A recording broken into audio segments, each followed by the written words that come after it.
Alright, this is a short video on how to install SPX on your local machine. At the end of the video, we'll see how to do it for some tips on how to do it for Docker.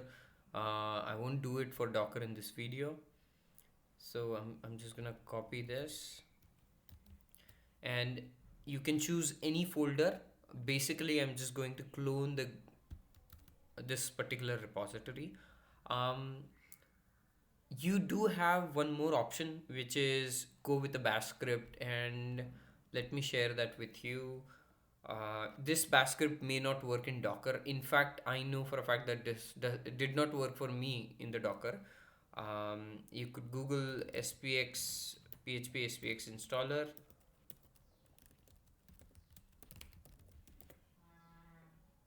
and this repository contains a bash script that will just do everything for you automatically. But I generally don't use this. I like more control over my installations. So I'm just gonna head over to the repository, copy this, and clone this here. Yeah. So while this clones, a few things that I would like you to notice is I'll just go into this makefile.frag. This tells me some additional information about how the installation will go. So let this open. Yeah. So the web assets, which is the SPX UI, is installed at this location, and this prefix is generally user. So the complete directory path becomes user share misc php spx assets web UI.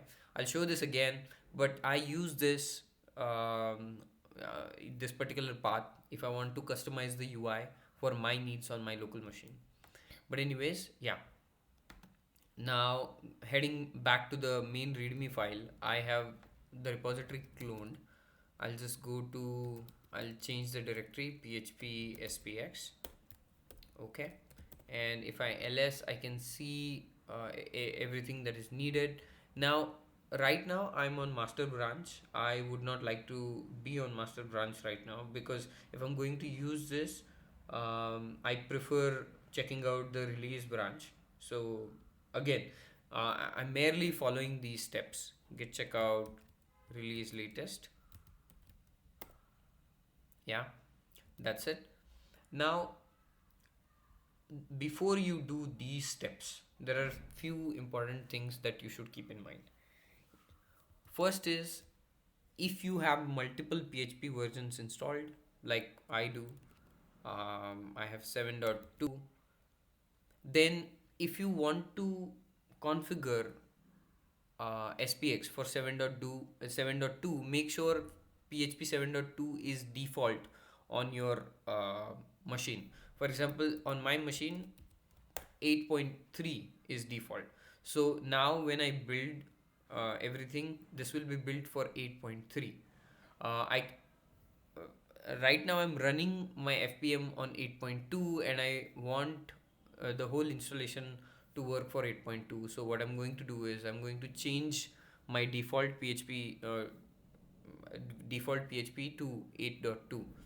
So the way to do that is, I think we'll quickly Google how to do that. Make PHP 8.2 default on Ubuntu. I think there is this apt change options. Let's quickly see how to do that. How to configure default options. Yeah, update alternatives. This is what we are going to use. So let's just do this. I think PHP 8.2. Let me just the path.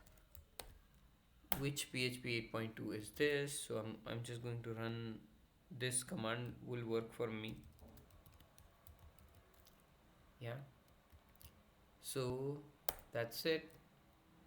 Now if I do php minus v, I get 8.2, and this is the PHP version I'm targeting for my SPX installation.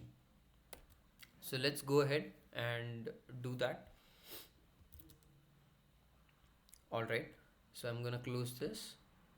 Now for example, if you are doing this inside Docker, you need a few things. For example, you need to install Git, and then after you have installed Git, um, based on what kind of Docker container you have, you'll need to install build essentials, which is basically the whole um, C compilation toolkit, a toolkit that helps you to compile C into a binary. So you would need that. Generally, the way to do that is sudo apt install uh, build essential. So I have these packages installed. That's why I don't need to do anything, but you might need to run this if you're doing this inside your Docker container. Now, once you've done that, also make sure you don't forget one of these steps. These are also crucial steps. Since I'm using Ubuntu, I need to run this. If you're using, say, CentOS, you'll need to run this particular command. Now I'll just go ahead and run phpies. Yeah, that's it. Now phpies will create configure command here. Let's just configure everything. Make sure there are no errors in these steps. And then we'll do a simple make, which will compile everything into necessary binaries. So now compilation, what compilation has done is it has put everything in this, it has compiled everything and put it in this directory. So if you do ls, you'll see there are builds, assets, and other things. Now make install is something we'll do. We'll run sudo make install. This will move the binaries to the relevant PHP directories. Now you'll see that happening. See this, installing shared extensions in user lib php, this directory. This is where all the other extensions are. You can check that by copying this ls, and you can see I have calendar, exif, ffi, and this is the SPX. And now this is where my web UI will be. You can note this down somewhere because later on, if you want to make edits, this is the directory you will have to edit. Now the first thing to do is, once you've done this, systemctl restart php fpm 8.2-fpm. Now as soon as I do this, SPX will be installed. SPX will be available for me because I have this file etc php 8.2 fpm, and if I go there, inside conf.d, I have created a file called 20-spx.ini, and in that these are the essential configurations.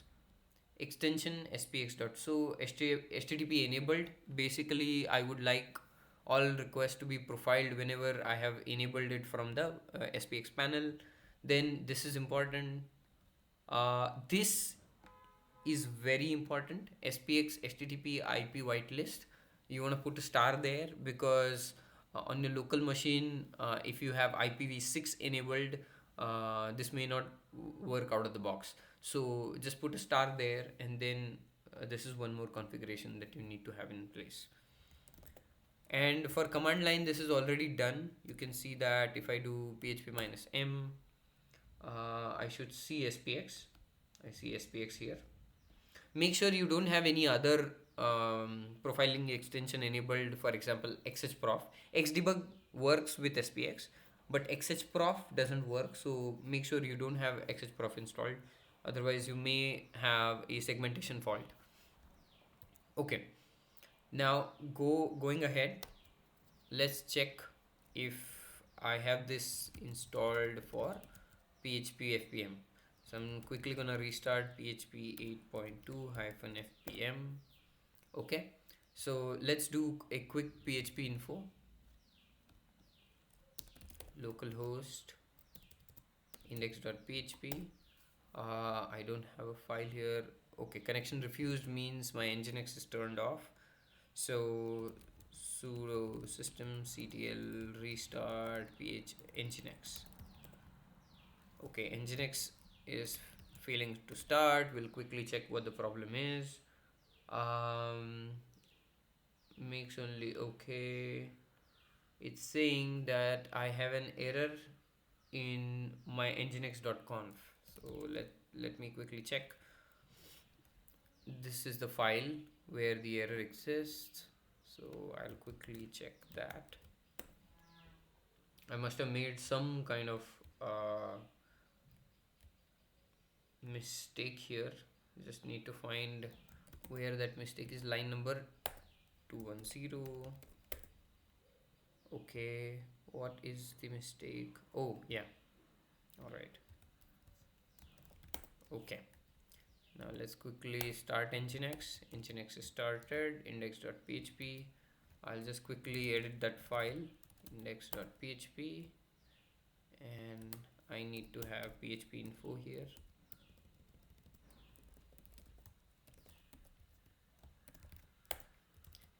Now let's refresh this and let's see if I have SPX installed. Okay, so these are the SPX settings. You can see this. You can also later on find this path here. HTTP is enabled, and now let's go ahead and test if my SPX works.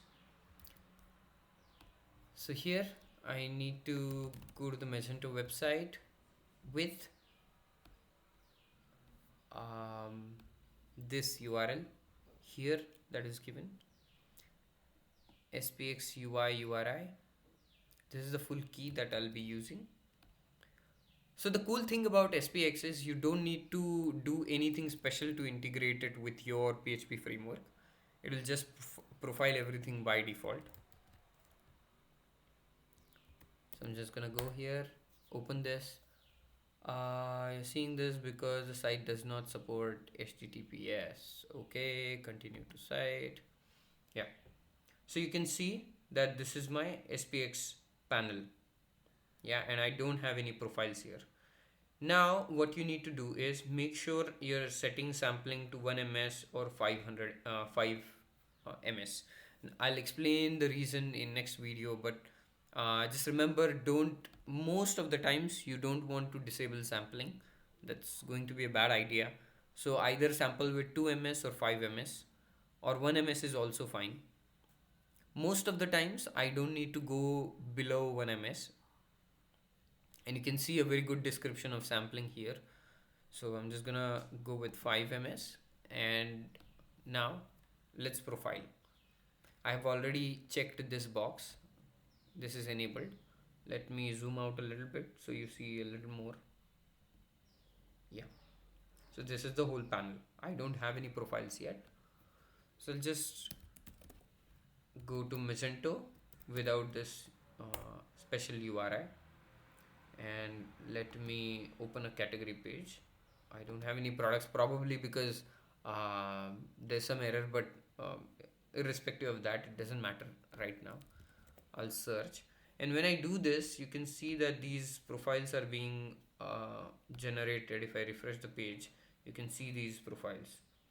I don't have any custom metadata. Host is basically my machine name, and here's where you can see that the memory is being recorded calls. This is happening because there's probably a fatal error, and I can show you that there is a fatal error. Magento 2. Okay, now less var log system.log should show me. Okay, so this is basically Elasticsearch is not active. So what I can do is docker container start mesh 24 es. So I only run Elasticsearch in containers. So let it start, and as soon as that's done, we should be able to see some results here. Let's say simple. Now you see that it's taking time, and the products have been listed here. And now if you just go here, refresh the page, you can see that these requests were profiled. These took 3.75 seconds and these many calls. Now I can click on this profile and this is the UI. Now what is this UI about? First things, um, you don't have to focus on this panel or this panel. Most of the times you'll be using this and this panel. So uh, technically what I do is uh, I edit the web UI and I get rid of this because I'm not gonna use this, but I'm just gonna pull this down. Yeah, okay. So what this is saying is, you can see, let me scroll up. So I'm dragging and moving it here by, you know, normally how you would drag objects by clicking and then moving your mouse. You can see that the first call is index.php, and if this is not clear, let me zoom it in. Hopefully now this is a little more clear. So you can see that this is index.php. This took rest of the time because this is your entry point to the application. Now what I'll do is I need to find out what took so much time. So let me quickly zoom out. And now I'm just gonna scroll down. Okay. So here I want you to focus on these different parts of the application that are taking a lot of time. Yeah. So these are the main chunks that you need to focus on. When I am trying to work on performance optimization of the application, and let me, yeah. So when I'm trying to work on performance optimization, my focus is going to be the main larger blocks, uh, and how to optimize those particular blocks. It depends on situation to situation what the optimization will be. Sometimes it will be MySQL query optimization. Sometimes you'll have to optimize your code. Sometimes you'll have to optimize your Elasticsearch query, or probably just divide your data into more shards, more Elasticsearch shards to get better query performance. Now at this point what I do is take I can focus on one of the functions, and I can see that this Elasticsearch build query took 1.2 seconds, and that's a long time spent in Elasticsearch. So at this point I may decide to optimize this particular function. So by the way, now you can see when I click on this, everything else is just black. If I click here outside the profile graph, you can see the whole profile is again focused instead of just one span. For example, now if I click on this, you'll see a few things here. If this same function was called here and here and here, which is basically MySQL query function, you can see the similar functions highlighted.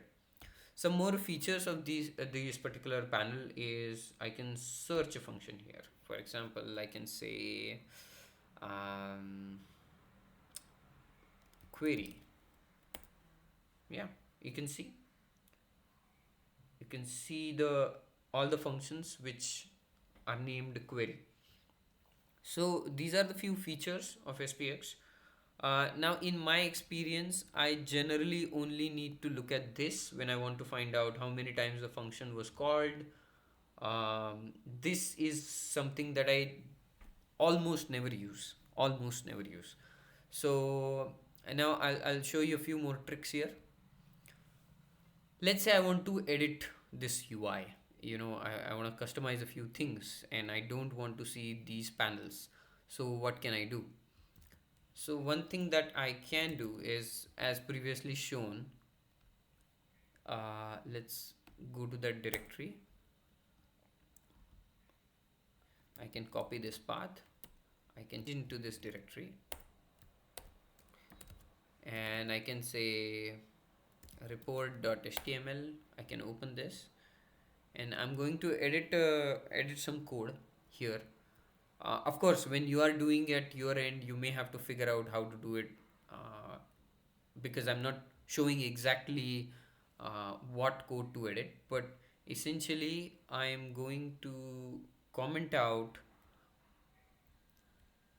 the part that is of no use to me. For example, I think I don't want the timeline part. So let's see what we can do here. Flame graph. Okay, I think I can do this. Okay, this is a read-only file. So let me first get in here with sudo. Later on, I will fix the permissions of these files if I want to keep editing the UI. But essentially, let's see.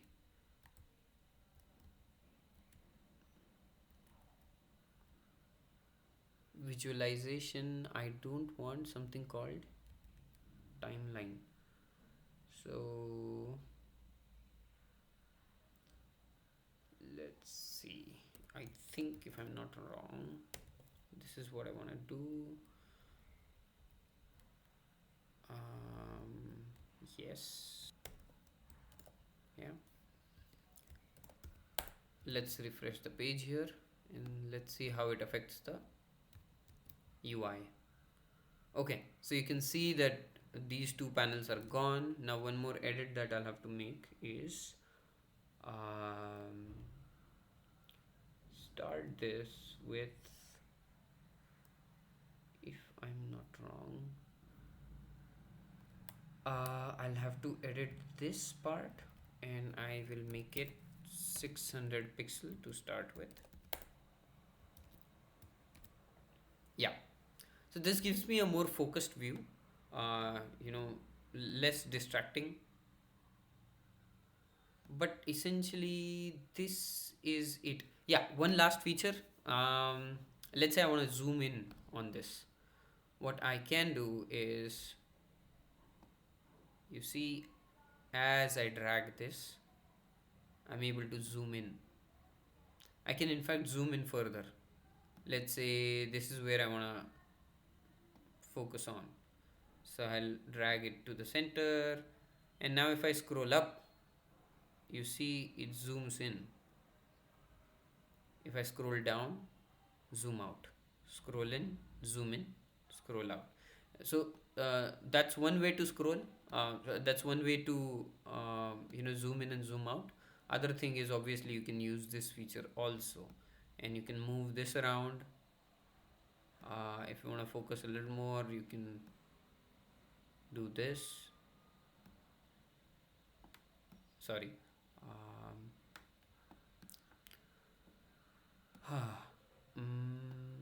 Yes, that's it. Yeah, and then you can also see what is taking how much time. For example, this renderer.phtml is taking 20 milliseconds. But yeah, essentially this is how you can use SPX. You can edit its UI to your liking. Sometimes I change the color scheme if I want.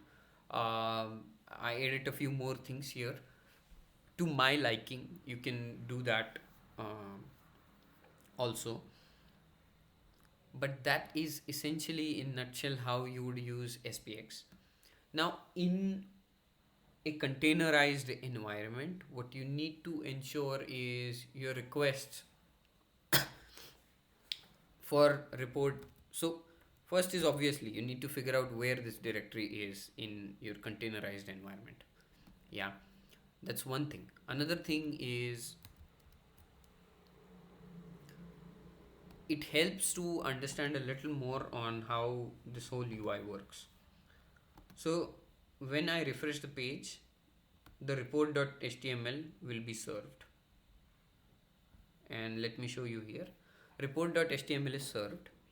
Then the report.html will call main CSS, JavaScript, and these all JavaScripts. So as long as you have the path configured correctly, you'll be fine. I mean, uh, SPX will be able to serve these assets, and you can configure this path also. You can change this path, and the configuration is available here. Let me just show you. So by the way, this data dir is where your profiles are stored. So let me show you. In my case, if I do tmp spx, these are the profiles that we just generated. Yeah, you can later on use these profiles to do your own analysis. You can build your tools on top of this, and this path is also available here. Let me zoom in here.